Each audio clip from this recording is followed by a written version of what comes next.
Assalamu alaikum class. I hope that you all are fine and you are enjoying your health very well. Today I am going to deliver about mass spectrometry. What is mass spectrometry and what are the uses of mass spectrometry? Mass spectrometry.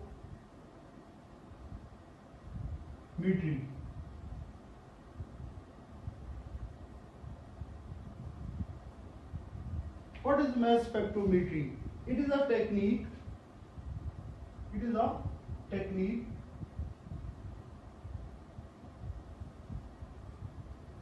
Used to find the mass. It is a technique used to find the mass of ions. Used to find the mass of ions on the basis of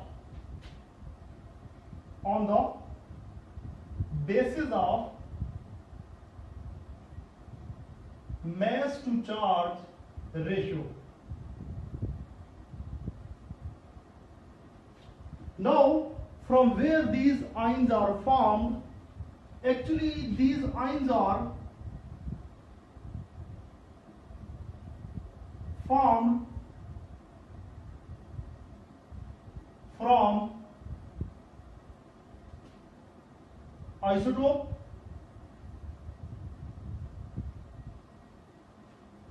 molecules, isotopes, or organic molecules.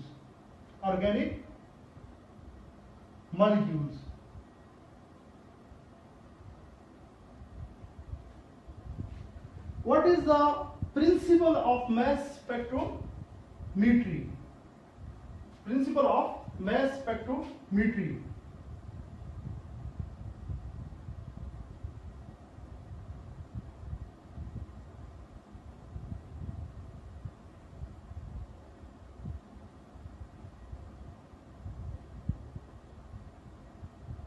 Firstly, we have to take the sample.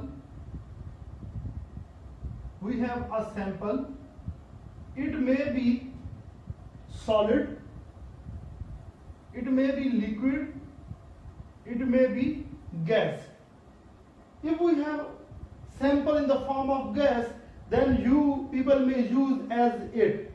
If it's solid or liquid, then we will convert it into vapors.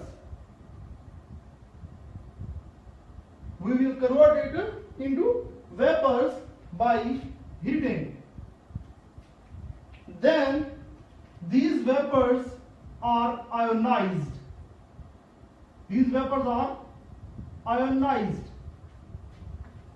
And how they are ionized? These are ionized by electron beam. When we fall electronic beam on the vapors, on the atoms of the sample, they convert into ions. This process is known as ionization. Next is acceleration.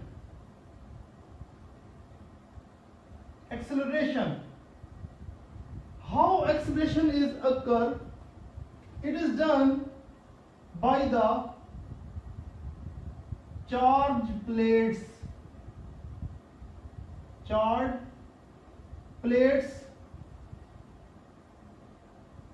And at the next time, we have to rotate the ions that are formed by the sample on the basis of mass to charge ratio by passing through a magnetic field. Next is deflection. And this is done by a magnetic field.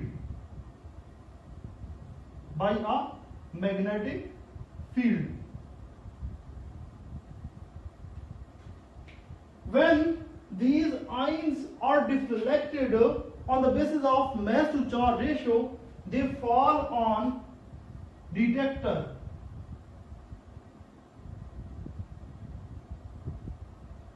And this detector,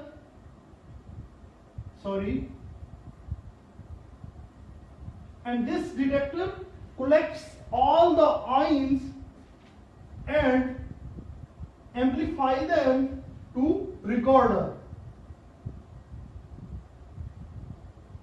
This recorder gives us spectrum,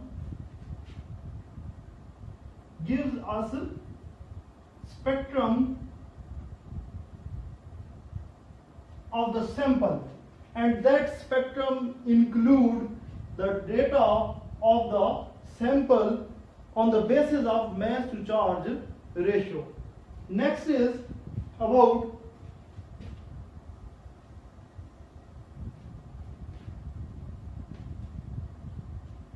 method.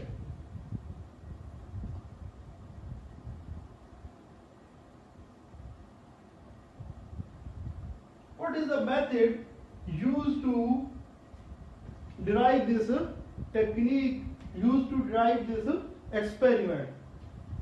First, I have told you that we have a sample and we are going to convert it into vapor. So we can write over here, the first chamber is vaporization chamber. The first chamber is vaporization chamber. It's vaporization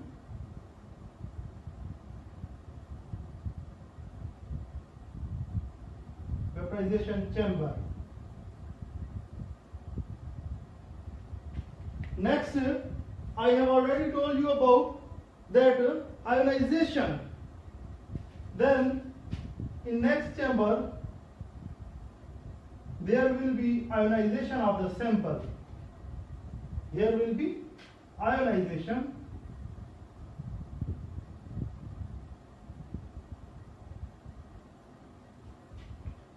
In next chamber there will be charred plates.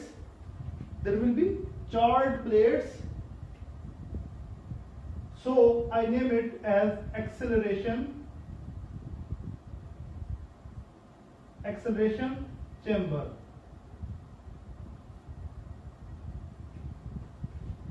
Next is deflection.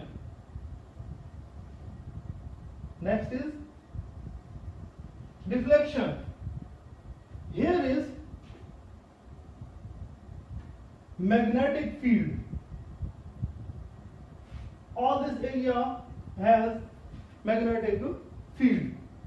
So I name it as magnetic field.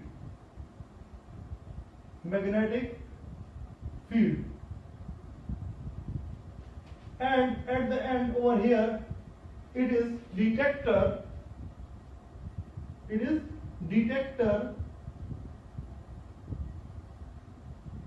Which collects all type of the isotopes that fall over on this place. Now I repeat all the process again, that we have a sample over here. It is a sample. We give it heat and convert it into vapors.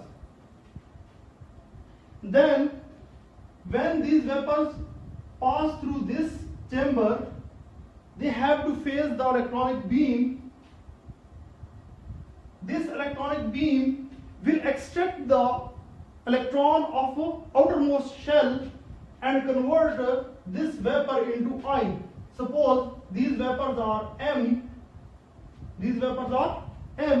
then they will convert into M positive. There may be possibility of removal of one electron, or it may be removal of two electrons.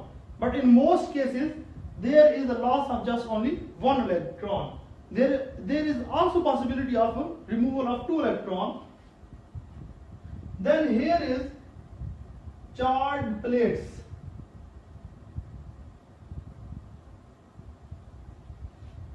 Here is charge plates which accelerate this sample, this ion, and pass it through magnetic field. And suppose we have three types of ions. We have three types of ions. Its lighter one, it will fall near to this, and we have a heavier ion, then earlier it will fall a little bit away from this, and the third one will fall away from this. And this rotation is on the basis of mass to charge ratio. Here detector will detect all these ions and give us a graph or spectrum. It gives us spectrum. This spectrum is about two things. Here is the mass to charge ratio, and here will be the absorbance.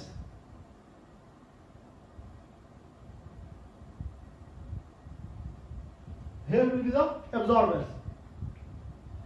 Now I am going to discuss the graph representation with a detail.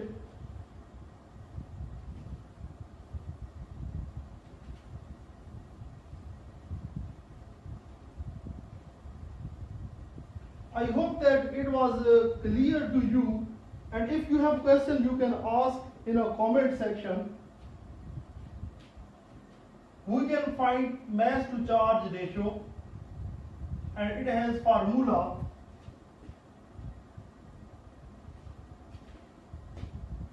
H square R square over 2E. H square R square over 2E. In this formula, H is magnetic field. H is magnetic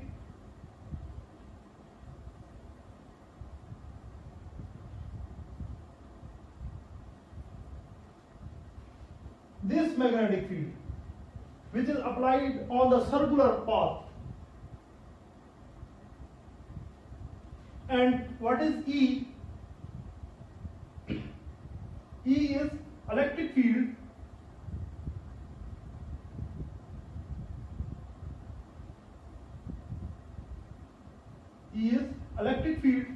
which is used to accelerate that ion. What is R? R is the radius.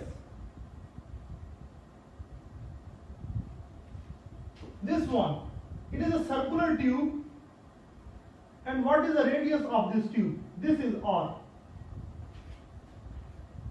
This distance gives us information about the radius. Now next is graphical representation.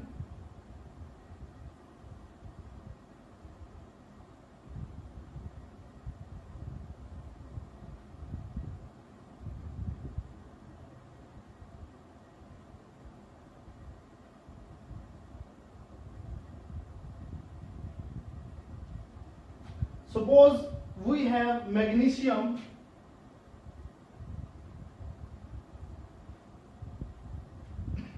and we pass it through spectrometer, and when we fire electronic beam,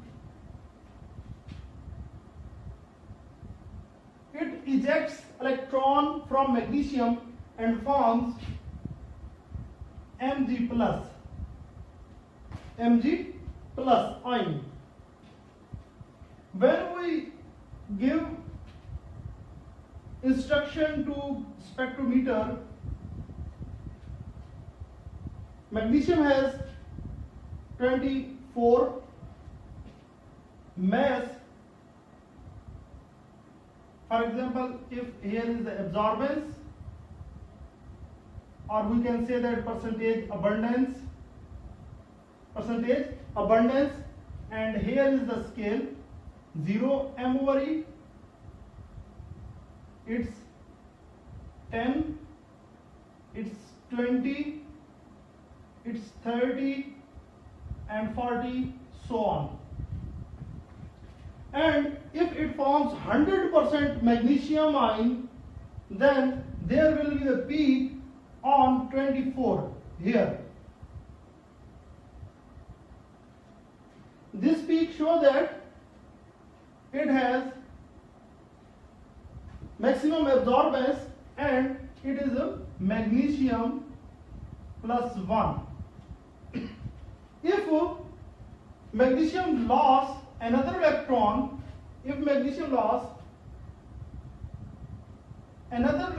and convert into Mg plus 2, then its mass to charge ratio will be half. How? Its mass is 24 and charge is 2, then it will be equal to 12. So its peak will be on 12 here. It's about Mg plus 2. Actually, this technique is mostly efficient for the organic molecules, and I will try to explain another example of acetone.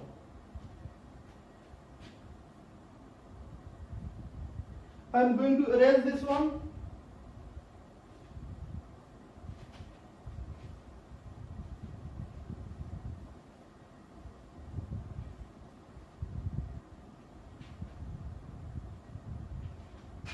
Here is acetone.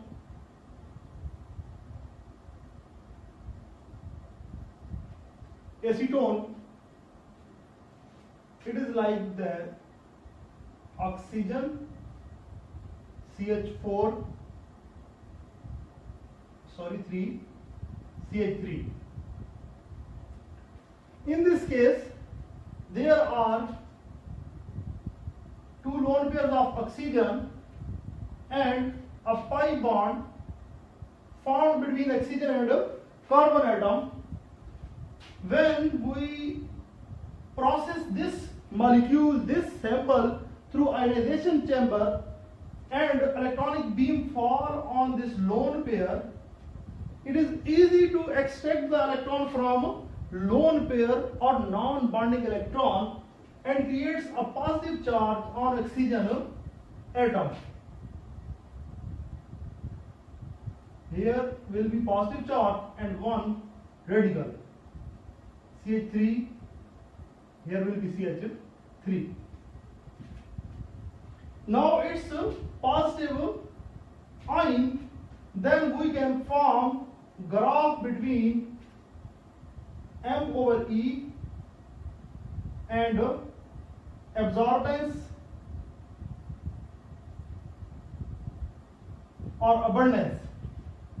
How we can calculate the peak of this ion? We have to calculate the molar mass of all atoms or atomic masses, and we have to sum up all of them. Now from this data we can calculate 3 carbon, 3 multiplied by 12, and here are 6 hydrogen, 6 into 1, and 1 oxygen, 1 into 16. From this we can calculate the overall molecular mass of this ion. It will be 36, 6 and 16. Now 18 and 58. I think it will be 58. Its mass is 58 and plus 1 charge, then we can write it as a 58 over 1. Then if here is 0, here is 10, 20, 30, 40, 50 and 60. The first peak, which is formed when the parent molecule ionizes, is known as molecular ion peak. So its peak will be molecular ion peak, and it will be on this place. This will be for molecular ion.